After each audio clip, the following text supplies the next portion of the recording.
disappeared in 2021, leading to the arrest of her husband, Dee Warner, in August of last year. He's facing a murder charge in a Lenawee County courtroom, and he has pled not guilty. 11 Investigates produced a 30-minute special on the murder investigation, speaking to family and friends of Dee Warner. That special is available streaming right now on WTOL 11+. Again, this is all on WTOL 11+ right now. It's a free app that you can download on your smart TV. Let's move on to breaking news tonight out of central Toledo. We're learning that a male juvenile has been shot on the 2200 block of Dorr Street. Take a look. We have a crew on scene at Dorr and Shirley Avenue. TPD says the victim in this shooting is expected to make a full recovery. No word yet on the age of the victim, and police say they have not made an arrest. Well, let's turn over to your forecast now. I understand that we had some snow this morning, but meteorologist John Birchfield joins us now in studio. John, do we have more snow to come? Well, Michael, I am tracking a brief period of wintry mix that could cause a few slick conditions from late morning through midday Sunday. There could be a couple slick spots, but we are going to dry out by late afternoon. So if you do have lunch plans, you're headed out between about 10 a.m. to noon. Keep in mind that there could be a few icy patches. That free WTOL 11 weather app shows you some wintry mix moving in around 10 a.m. So those morning church services could be affected. Snow showers likely with wintry mix tapering off during the early afternoon. Watching a low pressure system that's going to bring us a quick little band of some of those wintry mix showers. Hour by hour timeline does show you dry weather at daybreak. So you're going to wake up to cloudy and dry conditions by about 9 to 10 o'clock, though. Going to start to see a band of snow, and that pink color south of Toledo towards Defiance and Putnam counties, that indicates a little bit of icing that may be possible. Into the afternoon, those rain, snow and ice showers move off to the east of I-75. I'm going to break down how much accumulation you can expect, and also let's look ahead towards an active week of February weather coming up in just a bit. Michael. All right, John, we'll see you then. It's been nearly 5 years since the COVID pandemic forced an immediate, lasting shift in how restaurants function. One restaurant in Wauseon actually opened in the middle of that challenging time, and now they say they're flourishing. Dominique O'Neill joins us in studio. So, Dominique, what's this restaurant's story? Well, Michael, Warrior Wings on Shoup Avenue had to quickly pivot after opening 6 weeks before the shutdown. And they weren't sure they were going to survive for months. But they say thanks to the Wauseon community, they got the chance to really spread their wings. Warrior Wings, a labor of love, built out of an old 1968 Marathon gas station. Owner Brock Nagel purchased it and rehabbed it with his own money. But just as he opened their doors, dining got shut off for restaurants across the country. Dining in got shut off, so it was a real tumultuous time for us opening up in that time period. But takeout and online orders remained open, and thanks to a hungry community, they were able to keep their lights on until indoor dining reopened on May 21st. Now, 5 years later, they are still serving up warm meals right in the heart of Wauseon. But 5 years later, we're still here and really have the community to thank for that. Now Nagel says he can focus on his real mission for Warrior Wings, giving back to both the local community and veterans like him. It means a lot to me to give back and help out to local veterans. Nagel says they give a percentage of their restaurant sales to local charity organizations that need help, whether it's for donations, raffles, or banners in town. Many customers I talk to tell me this restaurant is a major part of this area. It's a combination of everything: the food, the people, the community. The atmosphere is really cool. An old garage, and may turn it into a restaurant is really cool. Great place to come. This place is phenomenal. The owners of this place, the staff, wonderful. The food's excellent. I love support veterans, and I like what they do for the community. And it can all happen because of the people of Wauseon gave Warrior Wings a chance. It's a combination, a restaurant's not going to make it if you don't have great food, right? And Nagel plans to continue helping out even more local veteran service organizations like American Legion. Reporting in studio, Dominique O'Neill, WTOL 11. All right, thanks, Dom. Black History Month kicks off in Toledo with a celebration amongst a group of college students. The sorority Alpha Kappa Alpha held its 117th Founders Day celebration titled Black Girls Rock an Exemplary Service. The honorees and sorority both try to demonstrate those same principles and belief in service to all mankind. Because of the rich history that we've had because of our founders, we want to celebrate women who are on the ground working in our community, making sure that our communities are safe, making sure that our children are educated, and so we want to just celebrate those women and the work that they do.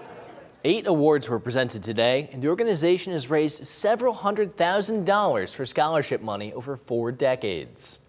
Wood County Fairgrounds is being taken over by cats this weekend. The Cat Fanciers Association is in Bowling Green for people to show off their cats and for ribbons and titles. The purpose of the cat shows is not just to win, but also to promote cat health. Many competitors have traveled across the U.S. to be here, and some have been competing for years. We all have our own specific breed that we just fall in love with, and that's how it starts. And sometimes we also have those beautiful household pets that are just too good to stay at home. You'll have another chance to visit these kitties tomorrow at the Wood County Fairgrounds at the Junior Fair Building from 9 a.m. to 4 p.m. Turning to the world of football, the Pro Bowl is set for this Sunday in Orlando, where the NFL will highlight the league's top talent in a fun exhibition format. But it's not just the guys on the gridiron that get to go. Noelle Blumel has more on a former Toledo Rockette who will be making the trip as well. In addition to the 6 Detroit Lions players who have been selected to go to the Pro Bowl, each NFL cheer team sends one of its members. And this year's Lions selection knows a thing or two about both sides of the Battle of I-75. 1, 2, go 3, 4, 5, 6, 7, 8. From wood floors to turf, Kendall C. has been through it all. 5, 6, chug, chug. This Detroit Lions cheerleader was once a Bowling Green State Falcon. She started at BGSU and decided to put her love of performing to the side. Or so she thought. As soon as I got to school, I started at BG, my mom's alma mater.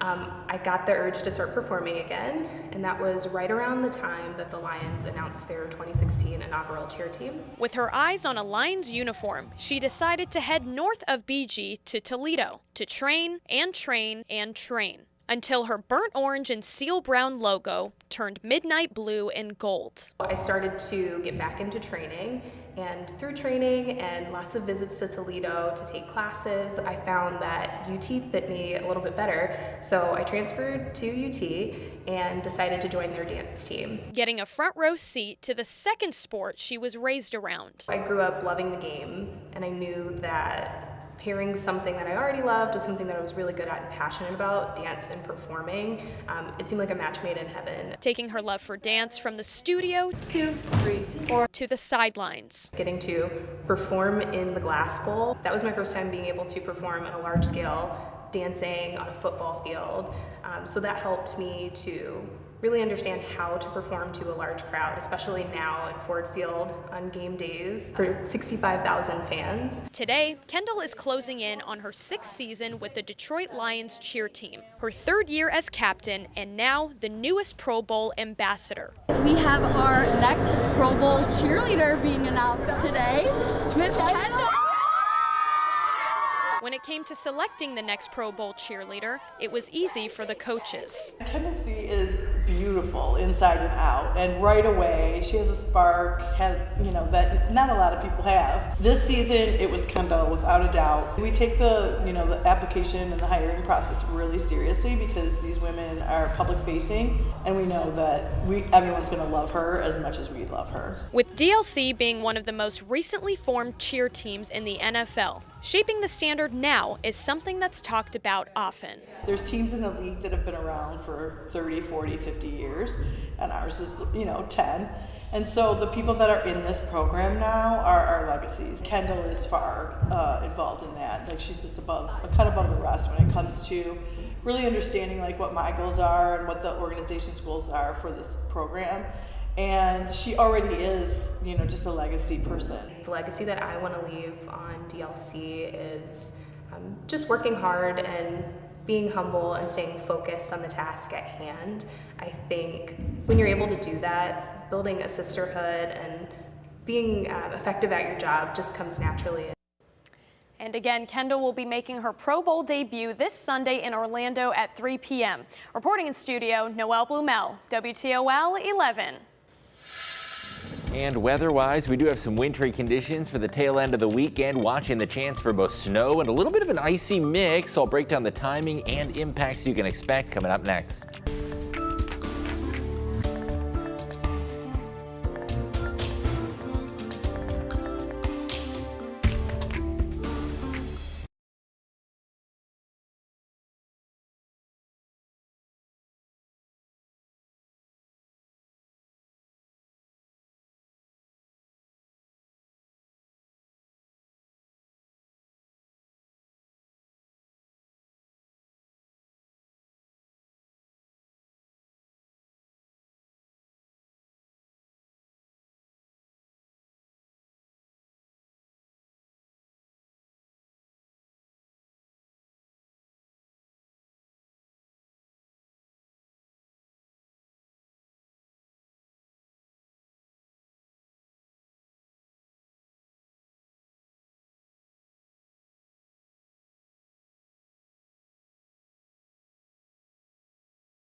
Welcome back in. I'm watching some wintry weather impacts for the tail end of the weekend. If you're out and about from anywhere from late morning through about midday, there could be a few slick spots. Overall, it's going to be a low end. We'll call it 2 out of 5 impact level, but a wintry mix and brief icing may be possible. No major travel delays, and conditions should be improving through the afternoon. This quick moving storm system currently situated near Minneapolis. You'll notice some snow showers pushing into northern Michigan. So when do those arrive here? If you're up around 6, 7, 8 o'clock, you're just going to wake up to dry conditions and cloudy skies. Now, temperatures you'll notice are below freezing, and that could enable a few slick spots to develop as precipitation rolls in from the west. By about 9 to 10 a.m., we're going to start to see some snow showers right along the I-75 corridor, and that pink color on the weather map indicates a little bit of light freezing drizzle that could cause some minor ice accretions. Heading towards midday, we're going to start to see that wintry mix push east of I-75, and areas like Fremont, Port Clinton, Norwalk, and Tiffin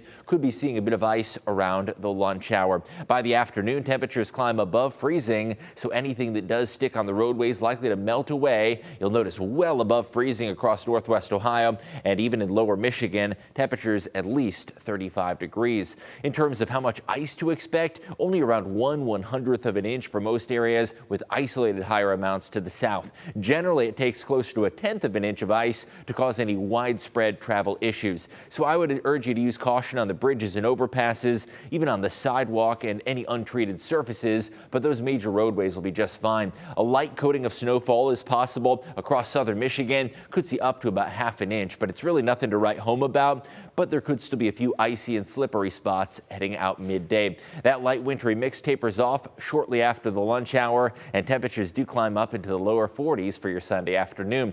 Monday is going to be a milder feeling day, so any snow that does fall will be melting away Monday. It is going to be one of those days, though, where it's much warmer south of Toledo in the 50s and much colder to the north in lower Michigan. Tuesday turns colder across the board, and Wednesday our next storm system rolls in late, and that'll bring the chance for a winter wintry mix turning to all rain. In similar fashion, this storm system likely to bring us a little bit of that slushy, messy mix, and the chance for ice is going to be the most predominant Wednesday evening. It's really not going to be until late evening, but we're starting to hone in on the timing, and I do want to give you a first look of that hour-by-hour forecast. Dry weather waking up Wednesday morning. Even through Wednesday afternoon, getting the kids off the school bus should be dry. By about 7 to 8 o'clock, this is when we could see that period of wintry mix, and that is shown by the pink color on the weather map. Best chance for that likely to be near and north of the state line, but there is still some uncertainty regarding how far north or south this system moves. That'll determine exactly how impactful that ice is.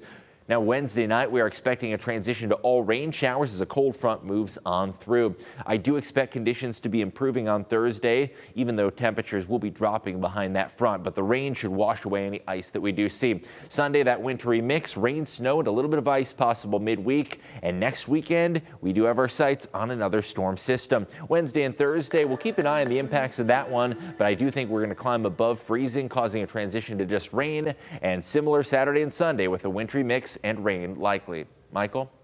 All right, thanks, John. The third annual Michigan Oddities and Horror Fest kicked off today in Monroe, featuring over 170 spooky vendors. The Creepy Festival is a two-day event and will continue at the Monroe County Fairgrounds tomorrow from 10 a.m. to 6 p.m. Photojournalist Cheyenne Castura shows us what can be expected.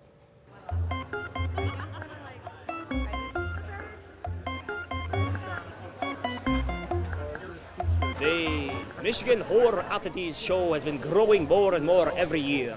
This year, parking lot totally full, lots of more groovy, cool, creepy vendors. We put a lot into it, but really it's a lot of the vendors that show up that make it worth what it is. You know, we got some of the craziest, wildest vendors here. You know, we got original artwork, human bones, witchcraft items, wet specimens. You know, pretty much anything that deals with the death or macabre, and is super cool we have here. It's, in my opinion, way better than a normal craft show because you get a lot more true art rather than just, you know, people throwing some things together. Well, I am an actor and I've been in a bunch of movies. I was even in Highway to Heaven, The X-Files. I'm here to meet the fans and to maybe go by one of the vendors because they have all kinds of very cool, scary things and funny things. You 110% will never step foot into a building like this with this many vendors, this group, this collection of vendors. You know, there's other festivals that are similar, but I truly believe that we have collected some of the most unique vendors around and put them all underneath one roof. It's nice to have everybody come out while it's so cold. You know, it's something to do, it's something to get out and, you know, see something creative. I'm noticing more excitement for sure. I'm noticing that people are excited to kind of be more involved, you know, like you said, the dressing up. To be able to bring this to my hometown and to see my hometown show up for it and other hometowns show up for it, it just makes it that much more sentimental to me that we can do it here. I just recommend that people come out and see the place because no matter where you look or what aisle you step in here, you're going to turn your head and see something that amazes you. Well, it's one of the most entertaining things you'll find around Michigan. Whether you're into the spooky and the macabre or just interested in unique art. Don't be afraid. We're not scary. People sometimes think oddities and horror and they're like, scary, scary. No. If you're thinking about doing it, do it because there's always something to see. If you think you've seen it all, you haven't. All right, when we return, we've got a ton of college basketball for you. We've got highlights from the Toledo men's exciting win over Northern Illinois. Plus, Lord's men's basketball officially has their new head coach. We've got those stories and more coming up next in sports.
Sports brought to you by Jim White Honda. Welcome back. It was another busy Saturday full of college basketball. All of our local teams in action, including the Toledo men. They were at home hosting Northern Illinois. Now the Rockets looking for their third straight win. Toledo leading by 15 at the break and adding to it here. Ball gets to Javen Simmons in the paint, and he's going to go glass for 2. But not too long after that, Seth Hubbard going to force a turnover, and he's going to bring it down court here. Goes for the layup, plus the foul. Rockets with an old-fashioned three-point play. NIU's offense would start to heat up in the second half, but Toledo holding on to the lead. Gerger Burchich with a two-handed slam here. Finally, Huskies got it to a one-point game. Toledo trying to put some distance between them. Simmons to Sam Lewis. Sinks the triple here, a career-high 23 points for him. And the Rockets hold on to win this one, 89-85 the final. Toledo is now 7-2 in conference play. They are just behind Akron and Miami in the conference standings. I think our maturity grew a little bit. I think Javen Simmons' maturity grew at halftime today. We got to the foul line, we made foul shots, and plus we were plus 16 in the glass. But now we got to handle some success and get ready for Buffalo on Tuesday. I tried to get an offensive rebound today, and I jumped over a fan. Like, I really want it, so that's all that matters. Like, you just got to want it. It's a want-to. So I think that's really helped me pick up my rebounding. I really just looked at him. I wanted to say you okay, but I knocked down a referee out of Akron, and I kind of helped him up. Coach Gabe was like, man, you can't help him up. He down 1. So I'm like, all right, we down him, man. He'll be all right. So I just jumped over, told him to watch out, and got back into play. Meanwhile, Bowling Green men on the road taking on Central Michigan. Early on, Trey Thomas going to find Wilkins Jr. exact in the corner. Catch and shoot 3 here, knocks it down. He would finish with 8. Later, Javante Campbell switches hands, drives to the hoop, finishes through the contact for the hard-earned bucket. He led the team tonight with 17. Finally, Campbell again. This time, he's just going to pull up and knock down the deep ball. Campbell was good, but the Chippewas were better. Falcons fall on the road tonight, 90-71 the final. Meanwhile, on the women's side, Rockets in Ypsilanti taking on Eastern Michigan. Early on, Sammy McConowitz with the ball up top, driving in, using the spin move. Short fadeaway goes. The former Rossford Bulldog scored the first 9 points for Toledo. She led all scorers with 17. Later, Rockets in transition. McConowitz, baseline pass, finds Kira Goss alone in the opposite corner, knocks down the deep ball, and Toledo is rolling. Finally, ball finds Kendall Carruthers on the wing. Catch and shoot 3, knocks it down. The former Springfield Blue Devil, second on the team today with 14 points. And the Rockets with a blowout win over Eastern, 77-49 the final. Toledo now 7-3 in conference play, good enough for 4th place in the standings.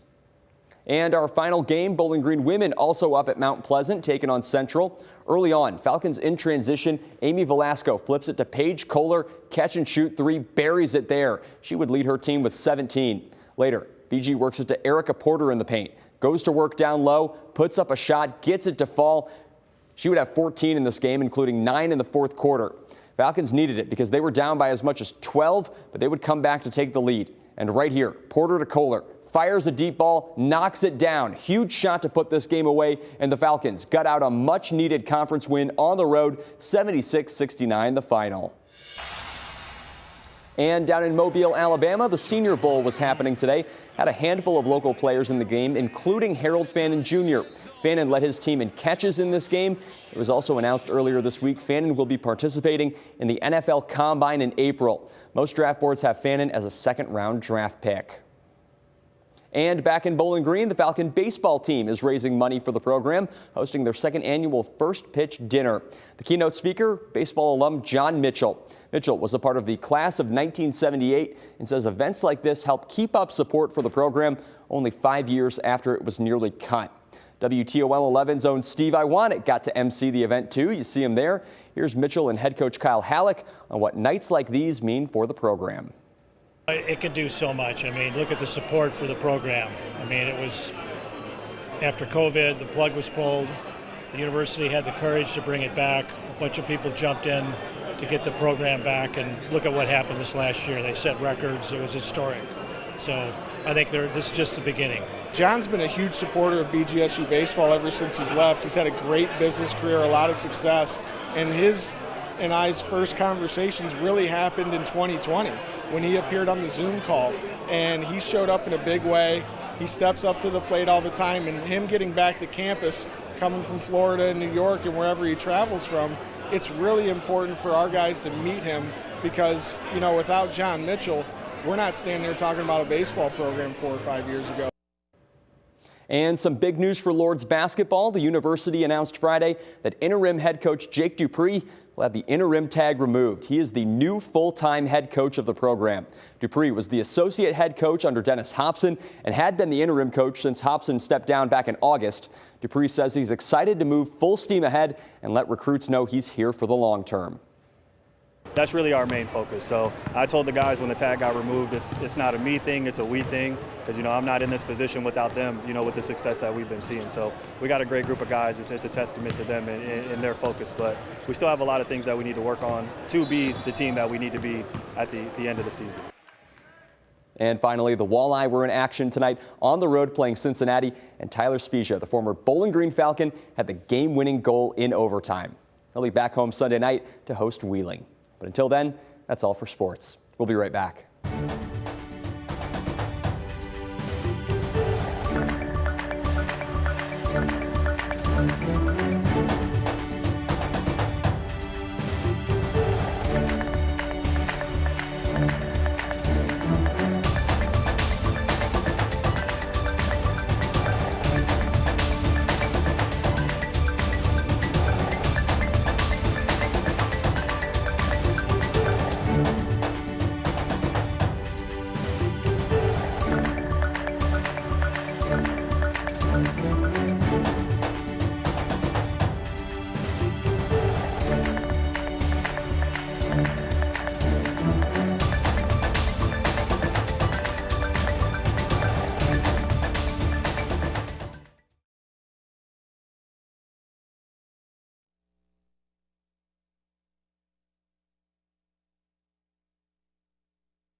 Welcome back in. The inaugural Glasquerade Ball was held in West Toledo today. The Golden Road Bar hosted a dozen local artists who were displaying their work. Guests were invited to wear masquerade masks while shopping, listening to live music, or watching fire twirlers. We just want to inspire people here. That's the biggest goal. That's when I got into doing events in music and art about a decade ago. I just want to leave people feeling better than when they came in, you know. Now, if that sounds good to you, the Glasquerade Ball is actually still going on and the fun won't stop until 2 a.m. Now, You got to enjoy the fact that that guy was just casually talking with the fire twirler going ham behind him. He wouldn't be so casual if it was one of us twirling the flames.